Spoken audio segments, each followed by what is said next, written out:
Hello everyone and welcome to another most exciting game from round 7 of the FIDE World Team Championship. It's Kazakhstan versus Iran. On board 4 we have Alireza Firouzja versus board 4 for Kazakhstan Petr Kostenko. And yesterday we've seen a very nice game by Alireza Firouzja where he, defeated in a marvelous fashion John Spielman of England.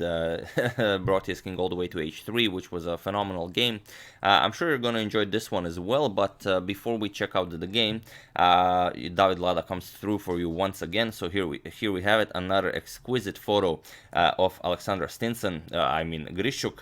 There you have it, just looking legendary as always. Nothing out of the ordinary in this photo.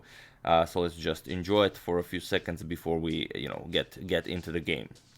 There you have it. I do hope you enjoyed that. Now let's check it out. Alireza has the white pieces and he opens with e4. We have e6, d4 and d5, and I'm not just showing this game because the French defense was played. I know you're gonna say that.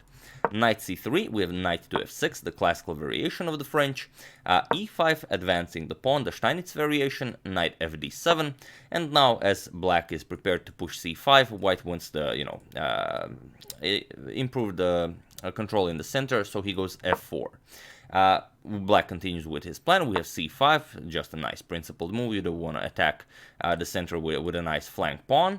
Knight to f3, developing and also defending in the center, and now knight to c6. And here, black's plan is to play queen to b6 to put further pressure against the d4 pawn, and then after black captures once, let's say c captures on d4, then the bishop will also be developed to c5. Basically, black's entire plan here is going for this d4 square. Bishop to e3 by white, increasing the pressure here. We have a6 and now queen to d2. We have b5 and here bishop to d3, just developing. We have queen to b6, this is still all standard theory of this line. And now queen to f2, the queen now also joins in to defend the d4 pawn. And now black finally captures. We have c captures, knight captures, bishop captures, the queen is under attack, and now comes bishop to c5. Bishop captures, here you could capture with the queen or with the knight. Knight captures on c5 is played, and here b4. And this position has been reached a few times. In a few games, knight to a4 was played, but knight to a4 isn't all that impressive, because after knight captures, okay, you can capture on f2, king captures, but it's not a problem. I mean, you haven't ruined the king's position or anything, you've just improved that king already, moved the white rooks are connected, and after black captures here, the a pawn is doubled, so not something you want to, well, show your friends, So after this b4 move, we have knight captures on d3, and now after c captures on d3, it's move 15, we have a completely new game now. And d4. It's a very interesting position, because if you look at it, white has a knight, black has a light square bishop. And this light square bishop isn't all that impressive. All of black's pawns are on light squares. So let's say you trade off the pieces, you trade off the queens, trade off the rooks, and then black is left with this light square bishop. And if all of the black's pawns are fixed on light squares, it's going to be a huge problem, because this is going to be a terrible bishop. You can imagine white can just go, let's say, knight e2, knight d4, knight to b3, then go knight c5, and the c5 is a nice dark square. It will be an excellent outpost for the knight. You will not be able to move it from there. Also, maybe in the future, even d6 will be available for white's knight. So definitely, the knight has an advantage over the bishop here. So black doesn't want to allow white to further push d4 here. Black could go for queen captures, but like we already mentioned, it's not gonna be anything good for black. You could go bishop d7, maybe try to push a5, but white is just faster. a4 immediately, king e7, now even a5, and d4 is coming. And once you take control of the c file, you're just gonna bring the king into the center and remaneuver your knight over to the dark squares. It will just be a much better position for white. So here, after c captures on d3, black decides to play d4. Somewhat making it easy for the white knight to make his way over to c5 or d6, but at least this way bishop to b7 can be played, which is played after castles and castles. We have bishop to b7, and now at least okay, you've allowed the white knight some excellent squares here, but you've also taken control of this very important diagonal, so a fair trade-off, most likely the best idea for black. Alireza immediately goes for this beautiful dark outpost and creates this monster knight here. And now, I don't think Kostenko was ever afraid that knight captures bishop would even be an option, because this is just a beautiful knight. But still, bishop to d5, you don't want to allow the tension to be in white's favor.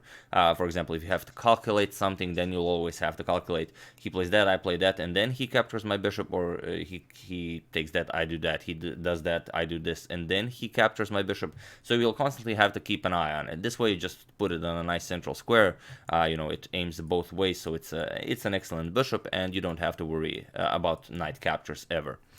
So okay, white doesn't want to waste time, so immediately f5. f6 is a threat where you would completely weaken the king side. Black does not have a dark square bishop, so it would be some serious dark square weaknesses. Queen d2, queen h6 a possibility. So black does have to capture. We have e captures on f5, and now, well, you could capture with the queen, then f6 is somewhat problematic. You can't capture because the knight would be hanging, and also once the black captures, your queen will be somewhat exposed. So here, after e captures on f5, we have knight captures on f5. Now black cannot waste time with any silly pawn moves, because knight e7 check picks up the bishop on d5. So rook f to e8. Now attacking this pawn, and now rook 8 to e1, bringing the last rook into the game, also defending the e5 pawn, and black goes queen to g6. And now black also does have some threats. You can see that the g2 pawn is being pressured. White constantly has to keep an eye on this. So first, rook to e2. You could go for knight captures on d4, but then you also give up the d3 pawn. You don't want to allow black too much activity. So first, rook to e2. Just keep that knight on f5. It's an excellent piece. You don't want to move it to allow queen captures on d3. And also, now that the rook is on e2, the queen can move, as the rook will also be protecting the g2 pawn. We have rook 8 to d8. Black also develops his last undeveloped rook, and now comes queen captures on d4. It's a really interesting move because, well, perhaps black thought that white couldn't capture the pawn if rook 8 to d8. It's very interesting. If rook captures, you know, there's always this idea of what happens if bishop captures on g2. Now your queen is just under attack, and, you know, all sorts of discoveries are being threatened here.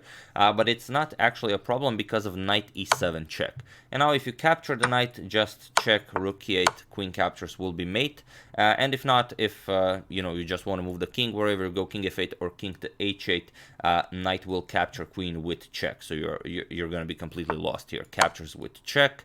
You have to react to this, and then just queen moves with check, and you just pick up the bishop. You are up a whole queen. So not a problem here. It is possible to capture the d4 pawn, but black now goes f6. He wants to create some breathing room for the king and also take care of this pawn in the center.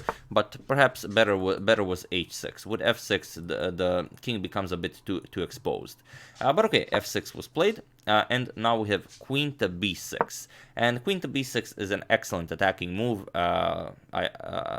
You do see the threat. For example, if black doesn't react to this, if black does something silly, let's say black goes h5, maybe he wants to go crazy with h4, h3, then just rook captures will be sufficient for white to win the game. After rook captures, knight e7 check picks up the queen, but even better, just instead of this fancy move, you can just go knight e7 immediately, and then it's just all over. Now you do have to capture, as you will lose the queen if you don't.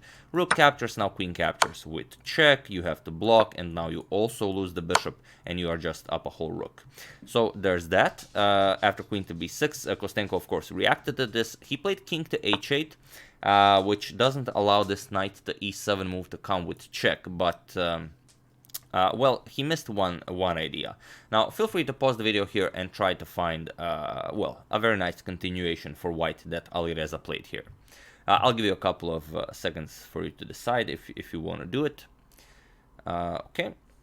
For those of you who were able to do it, congratulations, you are an excellent player. And for those of you who just want to enjoy the show, just knight to e7. It actually works without it even coming with check, because now black has problems.